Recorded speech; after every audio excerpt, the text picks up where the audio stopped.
ରେଢ଼ାଖୋଲରୁ ରାଜସ୍ଥାନ ବୁଲିବାକୁ ଯାଇଥିବା ଜଣେ ଯୁବକଙ୍କୁ ଅପହରଣ କରାଯାଇଥିବା ଅଭିଯୋଗରେ ପୋଲିସ 4 ଜଣଙ୍କୁ ଗିରଫ କରିଥିବା ଜଣାପଡ଼ିଛି। ଗିରଫ ଅଭିଯୁକ୍ତମାନେ ହେଲେ ରାଜସ୍ଥାନ ରାଜ୍ୟର କୋଟା ଜିଲ୍ଲା ସୁଖର ସ୍ଥାନା ସନ୍ତାରଖେଡ଼ି ଗ୍ରାମର ସନ୍ଧ୍ୟାରାଣୀ ନାୟକ ବୟସ 23, ଲୋକେଶ ଗୁଜ୍ଜର ଖୋଲୁ ଗୁଜ୍ଜର ଓ ରାଜସ୍ଥାନ ରାଜ୍ୟର ଚିତ୍ତୋରଗଡ଼ ଜିଲ୍ଲା ନିମବାହେଡ଼ ଥାନା ଫାଲୁଆର ମମତା ଏମାଠ ବୟସ 35। ସୂଚନାଯୋଗ୍ୟ ଯେ ପଡ଼ୋଶୀ ସୁବର୍ଣ୍ଣପୁର ଜିଲ୍ଲା ସୁବଳୟା ଥାନା ବରଡାକଟା ଗ୍ରାମର ଅରକ୍ଷିତ ବାଘ ବୟସ 35 ରେଢ଼ାଖୋଲ ସହରର ସାଲେସିଂ ଛକ ନିକଟରେ ଥିବା ଏକ ଘରୋଇ ଫାଇନାନ୍ସ କମ୍ପାନୀରେ କାମ କରୁଥିଲେ। ଗତ 22 ତାରିଖରେ ଆଉ ଜଣେ ସାଙ୍ଗଙ୍କ ସହ ରାଜସ୍ଥାନର କୋଟା ଅଞ୍ଚଳକୁ ବୁଲିବାକୁ ଯାଇଥିଲେ।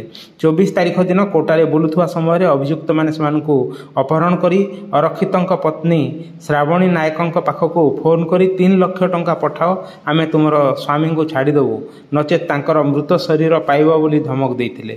ଫୋନ୍ ପାଇବା ପରେ ବ୍ୟସ୍ତ ହୋଇ ଶ୍ରାବଣୀ 25 ତାରିଖ ସକାଳେ ରେଢ଼ାଖୋଲ ଥାନାରେ ଲିଖିତ ଅଭିଯୋଗ କରିଥିଲେ। ତାଙ୍କ ଅଭିଯୋଗ କ୍ରମେ ଥାନା କେସ୍ ନମ୍ବର 115ରେ ଏକ ମାମଲା ରୁଜୁ କରି ତଦନ୍ତ ଚଳାଇଥିଲା ପୋଲିସ।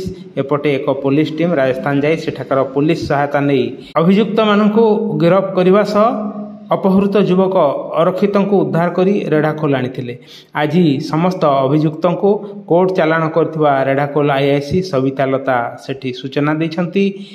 ରେଢ଼ାଖୋଲରୁ ଜନାମଣି ଯୋଗଜନ୍ମା ଦାସ ଶର୍ମାଙ୍କ ରିପୋର୍ଟ, ଉପସ୍ଥାପନା ବୀରେନ୍ଦ୍ର କୁମାର ପାଣିଗ୍ରାହୀ, ଜନମୁଖ ନ୍ୟୁଜ୍। ଏହିଭଳି ଖବର ସବୁ ପାଇବାକୁ ଜନମୁଖ ଚ୍ୟାନେଲକୁ ୟୁଟ୍ୟୁବରେ ସବସ୍କ୍ରାଇବ୍ କରନ୍ତୁ ଏବଂ ଫେସବୁକରେ ଜନମୁଖ ପେଜକୁ ଫଲୋ କରନ୍ତୁ।